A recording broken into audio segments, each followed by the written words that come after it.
ইসলামী আন্দোলন বাংলাদেশের সর্বশেষ অবস্থান কি, এই বিষয়টার উপর আপনাদের আগ্রহের কেন্দ্রবিন্দু, এটা আমরা বুঝতে পারছি, উপলব্ধি করছি। আমরাও আমাদের অবস্থান ক্লিয়ার করব। সাংবাদিক বন্ধুগণ, আপনারা জানেন ইসলামী আন্দোলন বাংলাদেশ প্রতিষ্ঠা হয়েছে 1987 সালে। ইসলামী আন্দোলন বাংলাদেশের বিঘোষিত লক্ষ্য উদ্দেশ্য হল আমরা এই দেশটাকে একটি কল্যাণ রাষ্ট্রে পরিণত করতে চাই ইসলামের সুমহান আদর্শের আলোকে। ইসলামের সুমহান আদর্শের আলোকে, ইসলামের নীতি আদর্শ প্রতিষ্ঠার মধ্য দিয়ে আমরা বাংলাদেশটাকে একটি কল্যাণ রাষ্ট্র পরিণত করতে চাই, বাংলাদেশের গণমানুষের অধিকার প্রতিষ্ঠা করতে চাই, এবং আমরা এটা বিশ্বাস করি ইসলামের নীতি আদর্শের ভিত্তিতেই সকল মানুষের অধিকার প্রতিষ্ঠা সম্ভব। এবং শুধু মুসলমান নয়, অমুসলিম, জাতি, ধর্ম, বর্ণ নির্বিশেষে সকলের অধিকার নিশ্চিত করার জন্য ইসলামী একমাত্র উপযুক্ত আদর্শ, এবং ইসলামের যুগেও বাস্তবায়িত হলে সকলের অধিকার সুনিশ্চিত হবে, ইনসাফ প্রতিষ্ঠা হবে, সুবিচার প্রতিষ্ঠা হবে, ন্যায় প্রতিষ্ঠা হবে। এই বিশ্বাস থেকেই গোটা বাংলাদেশে ইসলামী আন্দোলন বাংলাদেশের নেতাকর্মীরা কাজ করে যাচ্ছে। শুধু তাই নয়, ইসলামী আন্দোলন বাংলাদেশ এই দেশ গড়ার এই রাজনীতি, কল্যাণ প্রতিষ্ঠার এই রাজনীতি, ইসলাম প্রতিষ্ঠার এই রাজনীতিটাকে পবিত্র ইবাদত মনে করে। ইবাদত মনে করি আমরা এই বাংলাদেশের গণমানুষের সামনে এই দাওয়াত পৌঁছে দিচ্ছি। যেহেতু আমরা এটাকে একটা পবিত্র ইবাদত মনে করি, এই জন্যই আমাদের গোটা বাংলাদেশের লাখো নেতাকর্মী, তাদের মধ্যে কোনো হতাশা নেই। আমরা যেমন নামাজ পড়ি, আমরা যেমন রোজা রাখি, আমরা যেমন যাকাত দেই, নিয়মিত দিয়ে যাই, এতে করে যেমন আমাদের কোনো হতাশা নেই, তেমনি ভাবে আমাদের এই রাজনীতি, এটা করে আমরা পরিতৃপ্ত, এতে করে আমাদের কোনো হতাশা নেই। বর্তমান বাস্তবতায় আপনারা জানেন গত বছর 5 আগস্ট একটি অভ্যুত্থান হয়েছে। অভ্যুত্থানের মধ্য দিয়ে একটি ফ্যাসিবাদী স্বৈর সরকারের পতন হয়েছে। মানুষের মধ্যে একটা প্রত্যাশা জেগে উঠেছে যে আগামীতে একটি নতুন বাংলাদেশ বিনির্মাণ হবে। ইসলামী আন্দোলন বাংলাদেশ মনে করেছিল এখন ইসলামপন্থী শক্তির সামনে একটা বড় সুযোগ তৈরি হয়েছে। ইসলামের আদর্শের আলোকে রাষ্ট্র পুনর্গঠনের, মানুষের অধিকার প্রতিষ্ঠার একটা মহান সুযোগ তৈরি হয়েছে। এই সুযোগটা যাতে কাজে লাগানো যায় এবং দেশটাকে যাতে একটি কল্যাণ রাষ্ট্র প্রতিষ্ঠা করা যায়, ইনসাফ কায়েম করা যায় এবং বৈষম্যহীন শোষণমুক্ত সমাজ প্রতিষ্ঠা করা যায়, এই লক্ষ্য বাস্তবায়নের জন্য ইসলামী আন্দোলন বাংলাদেশের মোহতারাম আমির পীর সাহেব চরমনাই ইসলামপন্থী শক্তির জন্য আগামী জাতীয় নির্বাচনে ইসলামপন্থীদের একটি ভোটের একটি বাক্স হবে, ওয়ান বক্স পলিসি ঘোষণা করেছিলেন। এবং সেই ওয়ান বক্স পলিসির যুগান্তকারী ডাকে সাড়া দিয়ে অনেকেই হুজুরের সাথে সুর মিলিয়ে কথা বলেছিলেন এবং একটা জাগরণ তৈরি হয়েছিল, মানুষের মধ্যে প্রত্যাশা জেগে উঠেছিল। সেটার মূলে ছিল ইসলামী শক্তির ওয়ান বক্স, ইসলাম প্রতিষ্ঠার জন্য, ইসলামের আদর্শের আলোকে বাংলাদেশটাকে পুনর্গঠন করার জন্য। কিন্তু দুর্ভাগ্যজনক বাস্তবতা হল আমরা দেখলাম এক পর্যায়ে এসে সেই ইসলামপন্থী শক্তির ওয়ান বক্স থেকে কেউ কেউ এটাকে রাজনৈতিক স্বার্থ হাসিলের জন্য, ক্ষমতায় যাওয়ার একমাত্র লক্ষ্য বাস্তবায়নের জন্য এটাকে এই ধারা থেকে ভিন্ন দিকে নিয়ে যাওয়ার চেষ্টা চালাচ্ছে। এই জন্য আমরা ব্যথিত, মর্মাহত। আমরা যেহেতু ইবাদতের রাজনীতি করি, আমরা আমাদের নেতা কর্মীদের সাথে প্রতারণা করতে পারি না। আমরা এদেশের ইসলামপন্থী জনতার আবেগের সাথে আমরা কিছুতেই প্রতারণা করতে পারি না। আমরা যেহেতু ইসলাম প্রতিষ্ঠার জন্য, ইসলামের সমান আদর্শ প্রতিষ্ঠার জন্য, ইসলামের আলোকে কল্যাণ রাষ্ট্র প্রতিষ্ঠার জন্য আমরা দীর্ঘদিন যাবৎ এখানে কাজ করে আসছি, আমরা এর থেকে বিচ্যুত হতে পারি না। এই জন্য আপনারা লক্ষ্য করেছেন যে গতকালকে 11 দলীয় জোটের ব্যানারে যেখানে আমরাও ছিলাম, সেখানে একটি সাংবাদিক সম্মেলন হয়েছে, সেখানে আসন বন্টন হয়েছে। সেখানে আমাদের এই যে দীর্ঘদিনের পথ চলা 5ই আগস্ট পরবর্তী সারা দেশে আমরা ইসলামপন্থী শক্তি একসাথে করার জন্য যে চেষ্টা সাধনা করেছিলাম, আমরা দেখেছি যে শেষ পর্যায়ে এসে আমাদের যে লক্ষ্য ছিল সেই লক্ষ্য অর্জিত না হওয়ার একটা সম্ভাবনা তৈরি হয়েছে, লক্ষ্য অর্জিত না হওয়ার একটা শঙ্কা তৈরি হয়েছে। এই শঙ্কা থেকে আমরা চিন্তা করলাম আমাদের ইসলামের পক্ষে একটি বাক্সকে আমাদের হেফাজত করতে হবে। এই জন্য ইসলামী আন্দোলন বাংলাদেশ, যদিও আমরা জানি সামনে আমাদের পথ চলা হয়তো মসৃণ নাও হতে পারে, কারণ আমরা ক্ষমতার রাজনীতি আমরা সেভাবে করি না। আমাদের মূল লক্ষ্য ইসলাম, ইসলামকে আমরা আগে রাখি, আমাদের নীতি, আমরা নীতি আদর্শের রাজনীতি করি। আর এখানে আমরা দেখছি যে নীতি আদর্শের প্রশ্নে, রাজনৈতিক প্রশ্নে, ইনসাফের প্রশ্নে আমরা বৈরিতার শিকার হয়েছি। সেই জন্য আমরা আজকে আপনাদের সামনে ঘোষণা দিতে বাধ্য হচ্ছি যে ইসলামী আন্দোলন বাংলাদেশ আসন্ন ত্রয়োদশ জাতীয় সংসদ নির্বাচনে যে 270টি আসনে মনোনয়নপত্র সাবমিট করেছে, এর মধ্যে আপিলে 2 জন বাতিল হয়েছে, বাকি 268 জন সংসদ সদস্য প্রার্থী এখনো পর্যন্ত মাঠে কাজ করছেন। আমরা তাদেরকে নির্দেশনা দিয়ে দিয়েছি, তারা নির্বাচনে প্রতিদ্বন্দ্বিতা করবেন, একজনও তারা মনোনয়নপত্র প্রত্যাহার করবেন না।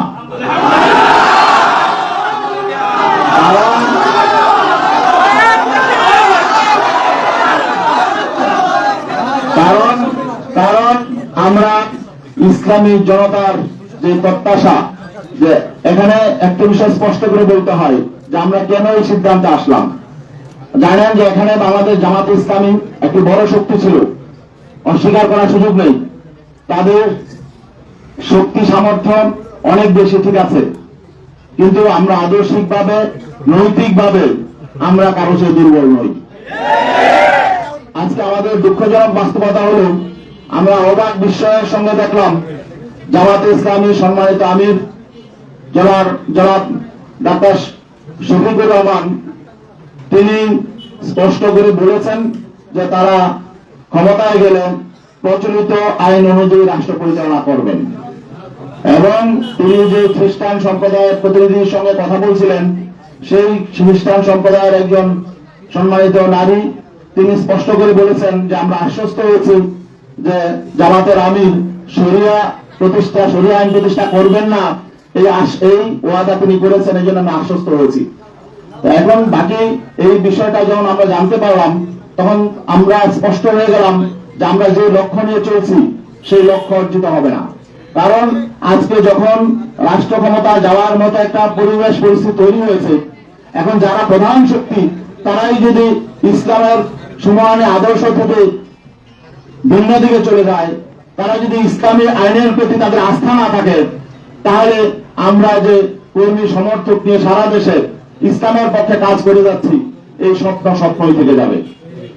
এবং আজকে আমরা অবাক বিস্ময়ের সাথে লক্ষ্য করছি জামাতে ইসলামী বাংলাদেশের সারা দেশে লক্ষ লক্ষ কর্মী সমর্থক আছেন। আমরা জানি বাংলাদেশ জামাতে ইসলামী তাদের জন্মের পর থেকে একটা মৌলিক স্লোগান ছিল যে আল্লাহর আইন চাই, সৎ লোকের শাসন চাই। এখন যখন ক্ষমতায় যাওয়ার মতো অবস্থা তৈরি হয়েছে, তখন তারা আল্লাহর আইন থেকে সরে গেলেন, তারা প্রচলিত আইনে রাষ্ট্র পরিচালনা করবেন, এই কথা যখন ঘোষণা করলেন, তখন আমাদের প্রশ্ন জাগে যে সারা বাংলাদেশে এই জামাত ইসলামের, বাংলাদেশ জামাত ইসলামের নেতা কর্মীদের এই যে আবেগ অনুভূতি, এই বিষয়টার প্রতি তারা আসলে খেয়াল করে নাই। আমাদের যেটা মনে হয়েছে তারা ক্ষমতাটাকে একমাত্র মুখ্য মনে করছে। তো এখন আমরা আসলে তাদের ক্ষমতায় যাওয়ার পথে বাধা হতে চাই না। আমরা দুনিয়ার সাথে বলতে চাই আমরা এই প্রচলিত আইনে বিগত 54 বছর রাষ্ট্র পরিচালিত হয়েছে। এই প্রচলিত আইনে শান্তি প্রতিষ্ঠায়, কল্যাণ প্রতিষ্ঠায় প্রচলিত আইন ব্যর্থ হয়েছে। এই প্রচলিত আইন বৈষম্য তৈরি করেছে। অন্যায় অবিচারের মূল হল প্রচলিত আইন। অতএব আমরা তো সবসময় বলে আসছি প্রচলিত আইন পরিবর্তন করে সেখানে আল্লাহর দেয়া আইন এবং ইসলামের সমান আইন, যেটা সকলের জন্য সমান এবং ধর্মবর্ণ নির্বিশেষে সকলের অধিকার প্রতিষ্ঠা করবে, আমরা তো সেই আইন প্রতিষ্ঠার জন্য আন্দোলন করি। এখন শেষ মুহূর্তে যদি আমরা দেখি যে আসলে প্রধান যে রাজনৈতিক শক্তি আমাদের সহযোগী শক্তি ছিলেন তারা যখন নাকি বলছেন যে না, তারা সে আল্লাহর আইনের পথে চলবেন না, বরং প্রচলিত আইনেই তারা রাষ্ট্র পরিচালনা করবেন, তখন আমরা তাদের সহযোগী হওয়ার জন্য আমরা প্রস্তুত নই। এই জন্য আমরা মনে করছি এটা আমাদের এই ইসলামপন্থী শক্তির সামনে আমাদের তুলে ধরা দরকার। এই জন্য আমরা তাদের আবেগের প্রতি শ্রদ্ধা জানাই। অনেকেরও অনেক রকম আবেগ তৈরি হয়েছিল, এই ঐক্যকে নিয়ে আমরা তাদের প্রতি সম্মানের শ্রদ্ধা জানাই। আর বিশেষ করে এখনো পর্যন্ত যারা জোটবদ্ধ আছেন, সেখানে আরো ইসলাম সংগঠন আছেন, তাদের প্রতি আমরা শ্রদ্ধা জানাই। তাদের প্রতি আমাদের কোনো বিরূপ ধারণা নেই, তবে আমি তাদেরকে বিনয়ের সাথে অনুরোধ করব তারা যাতে এই যে জামাত ইসলামীর প্রধান যে বক্তব্যটা দিয়েছেন এইটার ব্যাপারে যদি তাদের নীতি আদর্শের সাথে সাংঘর্ষিক তারা মনে করেন, তারা যদি একটু ক্লিয়ার হয়ে নেন। আরেকটি বিষয়, এটা ছিল আমাদের আদর্শিক বিষয়, আর একটা রাজনৈতিক বিষয় এখানে আছে। কারণ শুধু একটি কারণেই আমাদের অবস্থান নয়, আরো বেশ কিছু কারণ আছে। মৌলিক কারণগুলো আমি বলছি। রাজনৈতিক বিষয় হলো যখন আমরা একই পথে হাঁটবো, আমরা যখন সমঝোতার ভিত্তিতে নির্বাচন করব, আমরা যখন আগামীতে পার্লামেন্টে যাব, তখন আমাদের ভোট নিয়ে যারা পার্লামেন্টে যাবেন, আমরা যাদের ভোট নিয়ে পার্লামেন্টে যাব, তাদের পারস্পরিক সমঝোতা, সমন্বয়, সম্মান বোধ থাকতে হবে।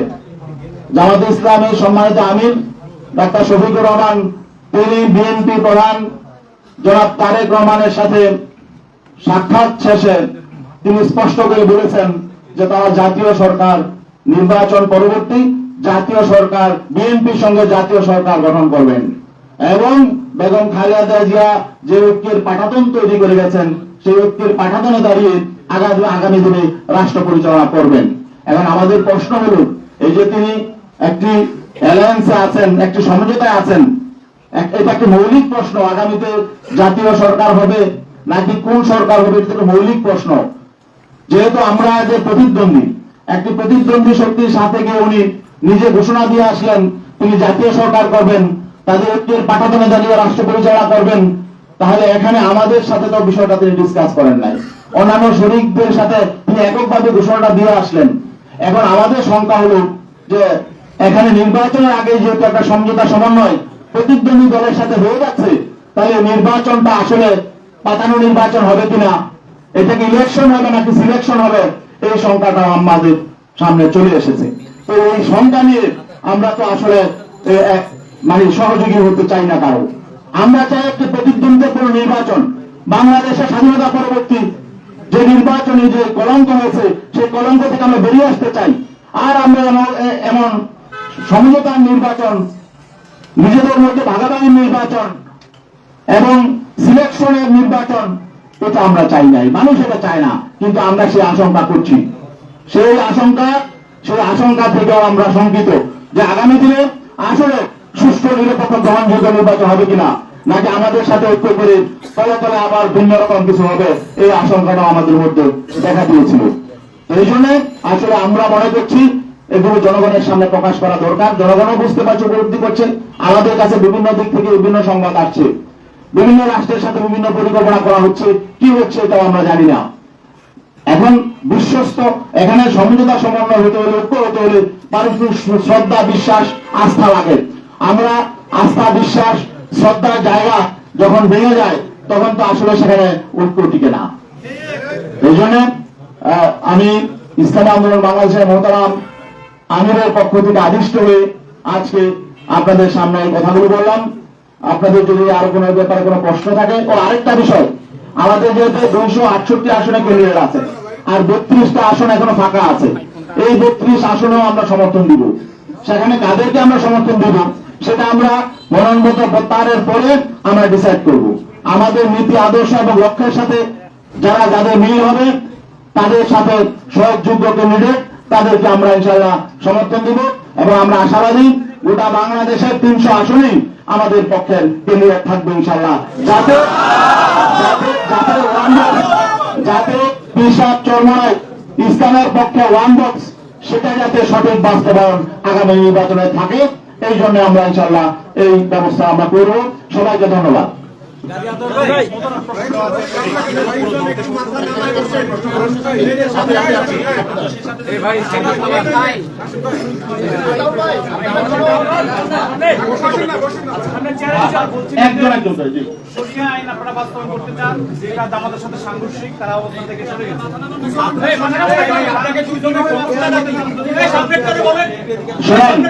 আমাদের কথা হলো আমরা চেষ্টা চালাবো, চেষ্টা করা আমাদের দায়িত্ব।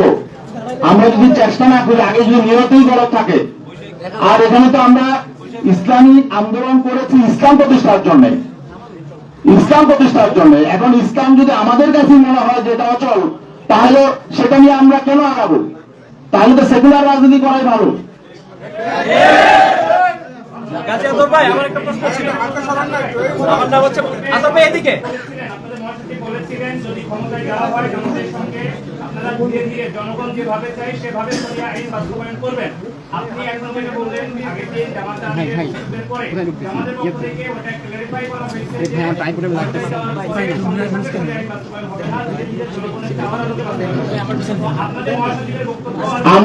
আমরা জামাতের আমিরের বক্তব্য যে ব্যাখ্যা দিয়েছে তাদের স্পোকম্যান জুবায়ের সাহেব, সেটা আমরা শুনেছি। তিনি স্পষ্ট বলেছেন যে আমরা প্রচলিত আইন অনুযায়ী রাষ্ট্র পরিচালনা করব। এটা আমরা ব্যাখ্যা প্রয়োজন নেই, এটা আমরা বাঙালি সবাই আমরা ব্যাখ্যা বুঝি।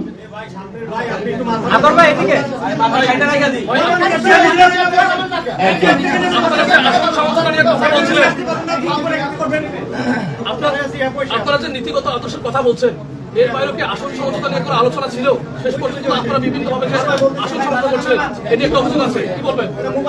শোনেন, আসন এখানে কম বেশি হতেই পারে, তবে এখানে আমাদের আত্মসম্মান বোধে লেগেছে, এটাও একটু বলা প্রয়োজন। আসন সমঝোতায় সর্বপ্রথম আলোচনা শুরু হয়েছে 2 আমিরের, ডিসেম্বরের 9 তারিখ আমিরে জামাত এবং আমাদের ইসলাম আন্দোলনের আমির পীর সাহেব চরমাই দুইজন একান্তে বসেছিলেন। যেহেতু আপনি প্রশ্ন করেছেন, এটা আসলে আমি এদিকে যেতে চাই নাই। প্রথম দিনই তিনি ইনসাল্ট করেছেন। আপনারা জানেন বিভিন্ন জরিপ প্রকাশ হয়। 9 ডিসেম্বর যেদিন তারা দুইজন বসেছিলেন, সেদিন প্রথম আলোতে একটা জরিপ প্রকাশ হয়েছিল। সেই জরিপ আপনারা দেখেছেন। সেই জরিপে প্রকাশ হয়েছিল যে বিএনপি কে চায় 65% মানুষ, জামাতে ইসলামকে চায় 25% মানুষ, আর সেখানে ইসলামী আন্দোলনেরও ছিল একটা, সেটা হলো 0.1% মানুষ। ঠিক আছে, ওই দিন বসার পরে আলোচনা শুরুতেই জামাতের আমির মোহতারাম তিনি আমাদের আমিরকে বললেন যে এই একটা প্রথম আলোতে একটা জরিপ এসেছে দেখেন। তাহলে এটার অর্থ কি? এটার অর্থ হলো যে তাকে ইনসাল্ট করা, যে আপনাদের তো কোনো পয়েন্টই নাই, মানে জনমতে আপনাদের কোনো কি নাই, কোনো 1%ও নাই। 0.1 মানে 1%-এর শতভাগের 1 ভাগ। তো এটা হলো উনি ইনসাল্ট করে শুরু করেছে যাত্রা। সেদিনই আমি আমাদেরকে বলেছেন যে তাদের কিন্তু মতলব ভালো নয়, তারা হয়তো আমাদেরকে সাথে বেইনসাফি করবে। কারণ তিনি আমাকে এই জরিপের কথা কেন আনলেন সেখানে, পরে আমরা দেখলাম শেষ পর্যন্ত তারা এই জরিপের মধ্যেই ছিল। এবং সর্বশেষ মিটিং যখন আমার সঙ্গে হয়, ডক্টর আব্দুল্লাহ মোহাম্মদ তাহের সাহেব তিনিও বললেন যে আপনাদেরকে অনেক আসন দেওয়া হয়ে গেছে, জরিপে তো আপনাদের এত নাই। তখন তিনি আমার দেশের একটা জরিপের কথা সেদিন আনলেন।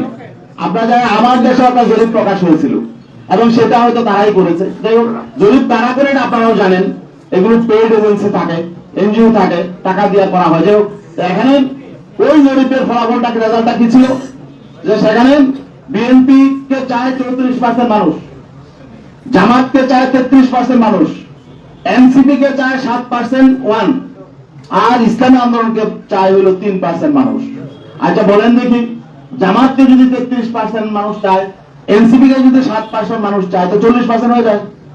আর বিএনপি চায় 34%, বিএনপি কে চায়, তাহলে তো বিএনপির থেকেও এখন যদি এনসিপি তাদের সঙ্গে আছে, বিএনপির যে 6% ভোট তাদের বেড়ে গেছে।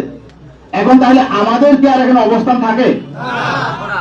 এখন তখন যখন তারা বলে জরিপে তো তারা আসলে আপনাদের তেমন অবস্থান নেই, এখন তাহলে বোঝা গেল যে তারা যে আসন দিয়েছে এটা অনুগ্রহ করে দিয়েছে। আমরা তো কারো অনুগ্রহের পাত্র হয়ে রাজনীতি করতে চাই না। এখন বলেন। হচ্ছে মাজার স্ট্যান্ডিং কাজ করে। প্রশ্ন হচ্ছে আপনারা ওয়ান বক্স পলিসি শুরু করেছেন, আপনাদের একটা প্রশ্ন করছেন। আচ্ছা আচ্ছা ঠিক ওয়ান আছে। বক্স পলিসি ভেঙে গেল কিনা, এক আপনারা 32 আসনে কাদেরকে সমর্থন দিবেন, যেহেতু হচ্ছে আপনাদের হচ্ছে কোনো প্রার্থী নাই।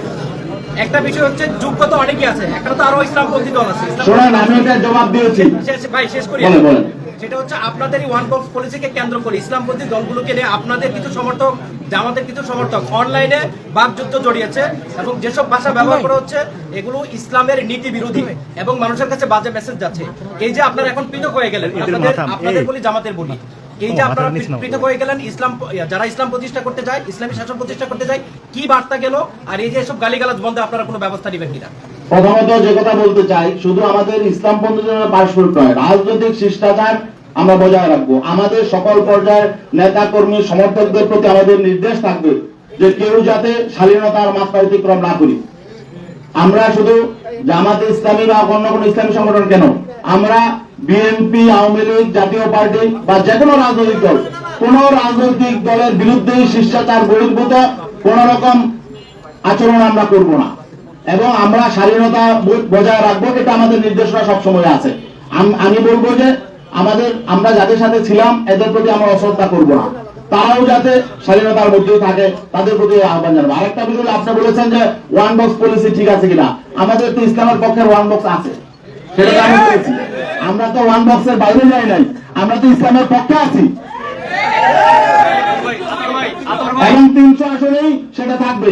আপনি বলছেন 32টা কারা থাকবে, সেটা আমরা দেখবো। আমাদের নীতি আদর্শের সাথে যারা একমত হয়, ওয়ান বক্সের সেই ফর্মুলা যারা আসে তারা থাকবে।